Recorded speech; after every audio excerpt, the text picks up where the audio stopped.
আজকে তোমাদের সাথে শেয়ার করব চিলি সয়াবিনের চটজলদি একটা রেসিপি।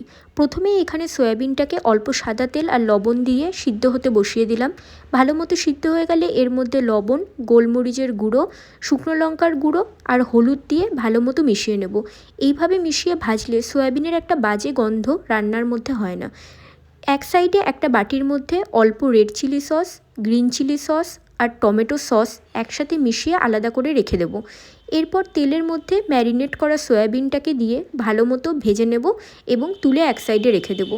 আরেকটু কড়াইতে তেল দিয়ে এর মধ্যে বড় বড় করে কাটা পেঁয়াজ দিয়ে দিলাম। এরপর যে সসটাকে আগে রেখেছিলাম সেই সসটা এই লাল লাল করে ভাজা পেঁয়াজের মধ্যে দিয়ে দেবো।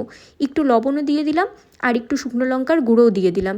এইভাবে একসাথে সমস্ত উপকরণ দেওয়ার পরে হালকা একটু জল দিয়ে পুরো মশলাটাকে কষিয়ে নেব। যখন একটু বেশ কষা কষা হবে এর মধ্যে কাঁচা লঙ্কাগুলোকে দিয়ে দিচ্ছি একসাথে। এরপরে দিয়ে দিচ্ছি মিষ্টির জন্য অল্প একটু মধু, তোমরা চাইলে চিনিও ইউজ করতে পারো।